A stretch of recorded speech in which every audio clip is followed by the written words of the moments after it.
নমস্কার, আমি doctor চন্দ্রাংশু Shastri. চিরন্তনী YouTube চ্যানেলে সকলকে স্বাগত।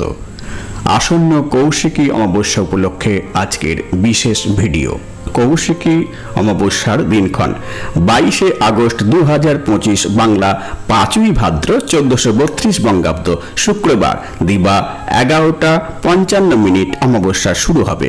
অমাবস্যার সমাপ্তি ঘটবে 23শে আগস্ট 2025 বাংলা 6ই ভাদ্র 1432 বঙ্গাব্দ শনিবার দিবা 11টা 24।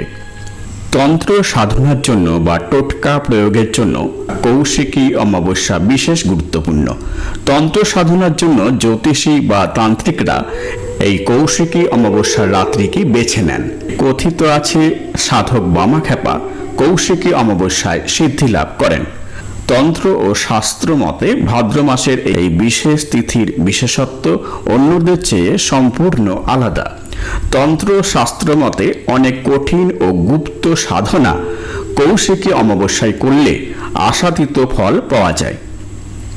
তন্ত্র মতে এই অমাবস্যার রাত্রিকে তারা রাত্রি বলা হয়। এই দিন এক বিশেষ মুহূর্তে স্বর্গ ও নরক উভয়ের দ্বার মুহূর্তের জন্য খুলে যায়।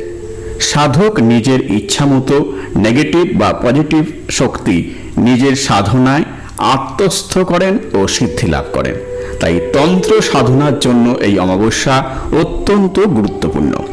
কৌশিকী অমাবস্যার রাত্রিতে বিশেষ টোটকাগুলি করুন, আপনার ও আপনার পরিবারের বিশেষ উপকার হবে এবং সমস্ত বাধা থেকে মুক্তি পাবেন। কৌশিকী অমাবস্যার দিন বাড়িঘর খুব সুন্দরভাবে পরিষ্কার করুন। বাড়িঘর এই দিন কোনোভাবেই যেন অপরিষ্কার না থাকে। বাড়িতে কোনো এঁটো বাসনপত্র যেন না থাকে। শুধু বাড়ি নয়, বাড়ির সামনের উঠোনও পরিষ্কার রাখুন।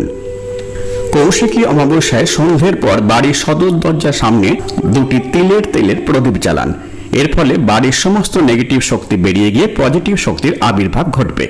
জীবনের সব সমস্যা, সব অসুবিধা দূর করতে এই টোটকাটি ব্যবহার করুন। আসন্ন কৌশিকী অমাবস্যায় সন্ধ্যাবেলায় একটি কুয়ো বা একটি গর্তে 1 চামচ দুধ ঢালুন। তাতে আপনার জীবনের সমস্ত বাধা বিপত্তি দূর হয়ে যাবে।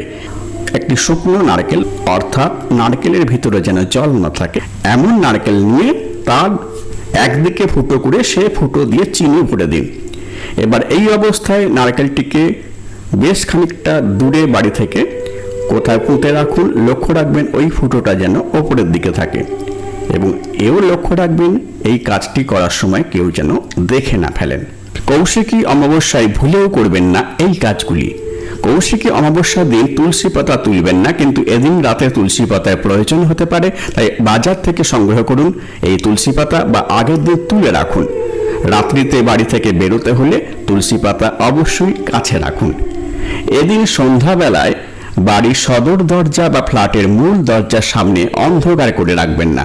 যত বেশিক্ষণ প্রদীপ জ্বলবে ততই ভালো। সারা রাত প্রদীপ জ্বালতে পারলে সবচেয়ে ভালো। এদিন আমিষ খাবার একদম এড়িয়ে চলুন। এদিন আমিষ খাবার খেলে নেগেটিভ এনার্জি বৃদ্ধি পায়, তাই এই ধরনের খাবার এদিন না খাওয়াই ভালো। কৌশিকী অমাবস্যায় তন্ত্র সাধকরা সাধনা করেন, তাই এই দিন বাড়ি থেকে না বেরিয়ে বাড়িতেই থাকুন।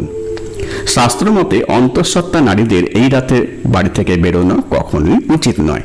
আমার এই ভিডিও ভালো লাগলে প্লিজ লাইক করবেন, শেয়ার করবেন এবং পরের ভিডিওগুলি যাতে শীঘ্র দেখতে পান সেজন্য চ্যানেলটিকে অবশ্যই সাবস্ক্রাইব করে নেবেন। আর আমার জ্যোতিষী পরামর্শ গ্রহণে আগ্রহী হলে 8617498640 এই ফোন নম্বরে ফোন করতে পারেন বা হোয়াটসঅ্যাপ করতে পারেন 9434660892 এই নম্বরে। আজ এই পর্যন্ত, দেখা হবে পরের ভিডিওতে। ধন্যবাদ।